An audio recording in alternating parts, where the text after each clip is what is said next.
Do you get paid enough? Is it time to bring up the minimum wage? Michelle Weber from Colorado, from the Colorado Center for Law and Policy, which is a very conservative, free market, limited government organization, right?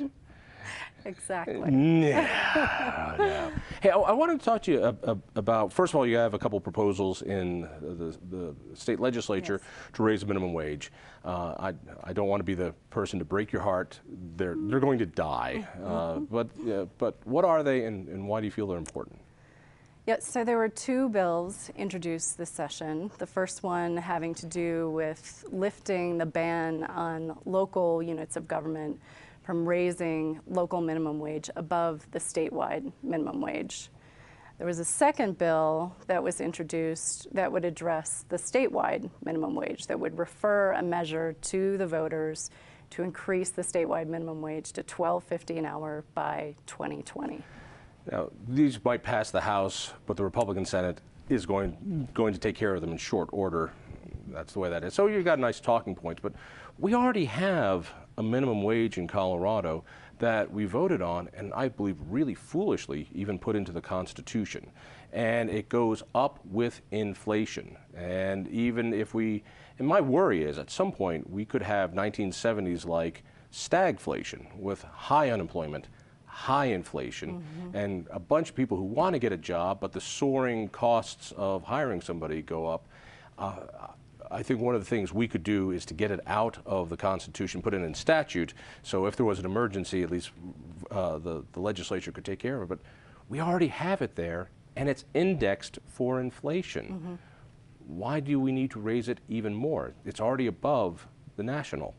That's true. It is already above the national, and Colorado is one of many states. In fact, there are 29 states now that have a minimum wage that's above the federal minimum wage. So the federal minimum wage is $7.25. In Colorado, it's now $8.23, and you're correct. It adjusts annually for inflation. And it will forever while it's in the Constitution. That is correct. And that is an issue. There are people who strongly believe that it shouldn't be in the Constitution. That's where it is. That's what we're dealing with at the moment. It's already indexed. It will always go up as inflation goes up. It could go down on those rare times where we have a deflationary period, but that doesn't happen all that often, and when it has been minuscule. But the idea was to have a minimum wage even higher than the feds and make sure it stays. Why isn't that enough? Because the minimum wage, even in Colorado, where it is slightly higher than the federal minimum wage, has not kept up with inflation. Minimum wage has fallen way behind inflation. Now, if it had kept up with inflation, we'd be at over $10 an hour. I thought we just said it was. I just said it was indexed to inflation. So it goes up every year with the CPI here in Colorado. That's true. The Colorado Price Index. That's true. But that has not always been the case. So it is still behind the times. Right. So the other issue. We voted on this, what, 7, 8 years ago, maybe a decade? And 2006. And from then on, it has always gone up with inflation. Right, but prior to that, it was not. So and that's why you jumped it even higher when it happened, and then adjusted it for inflation. Why jump it even higher? Because it's still not enough. So there we go. There we go. So at $8.23 an hour. All right, so hang on a second. I want to just make this clear. Yeah. It's not because it hasn't been moving up regularly. It's because you want more. So you want $10.10 an hour? Is that what Obama has been So the proposal on the table here in Colorado, which is consistent with a new federal proposal, would increase the minimum wage to $12.50 an hour by 2020. So that's starting in 2017. It's about $1 an hour increase, which is consistent with prior increases, historical increases in the minimum wage. So the federal minimum wage has increased 22 times since it was enacted in 1938. And we've not seen any, the sky is falling, the economy is collapsing. I'll disagree with you on some of those things. And since we put in this new minimum wage, it has increased not 20-some times since it started, but every single year it goes up. This is in Colorado. In Colorado. Right. This is in Colorado since 2006. Right. All right. So yes. let me ask you, why $12.50 an hour? and this is very specific, if $12.50 an hour is good, why not $25 an hour? So at $8.23 an hour, it's $17,000 a year, about $17,000 a year. And that is slightly above the poverty level for an individual and below the poverty level for a family of 3. So in 1968, when the minimum wage was at its peak value, you could earn the minimum wage and still support a family of 3. Right. Wonderful answer to a question I didn't ask. Let me try it again. If $12.50 an hour is good, why isn't $25 an hour even better? Don't you want people to be able to have a lifestyle that is right there in the middle class? $25 an hour is not an unreasonable salary for somebody to make and make sure that their kids have what they need. What's wrong with 25? So the minimum wage is a floor, right? It's supposed to set the bottom level of wages. We're not trying to raise it up so that everyone is making the median wage, right? I think that we could agree that our economy would not be able to support that.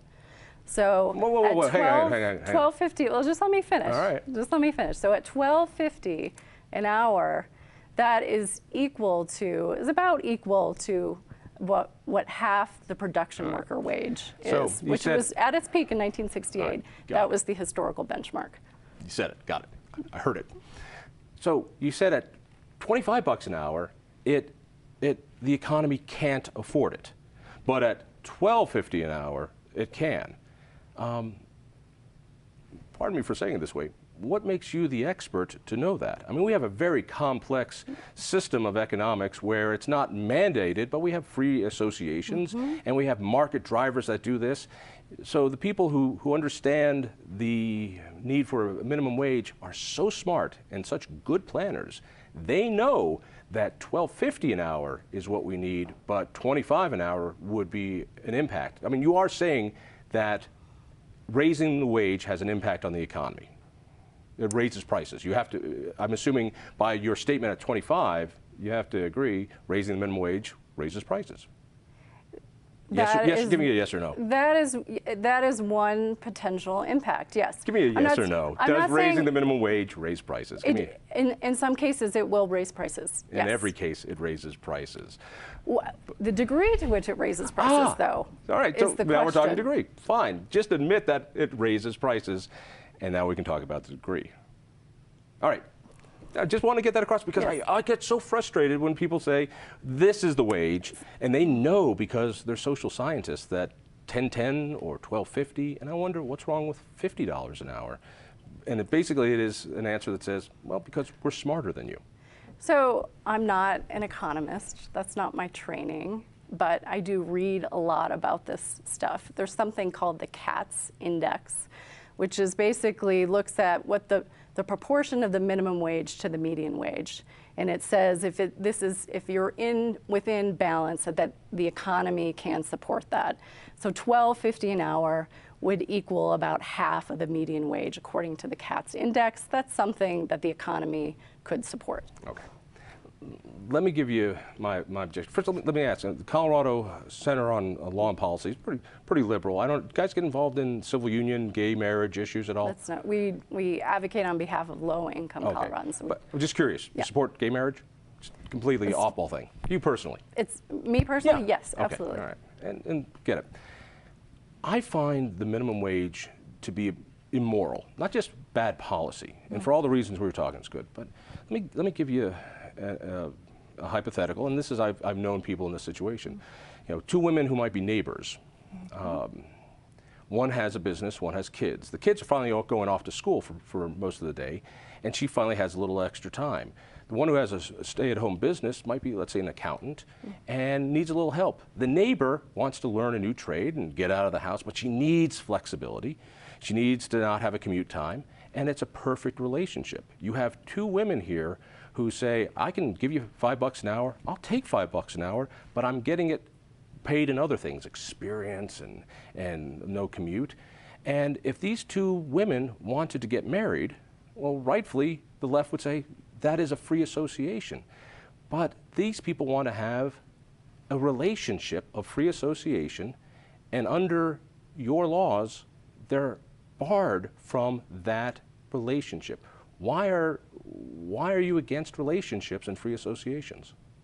Well, you know, we have a free market economy, right? No, we don't. We impose all kinds of limitations, right? You know, that's the role of our. What are you going to tell these women?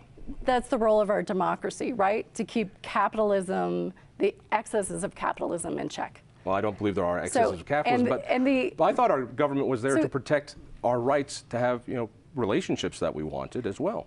There's overwhelming public support for increasing the minimum wage. There was overwhelming public support for slavery. There was overwhelming public support for bans on gay marriage. And so is it right?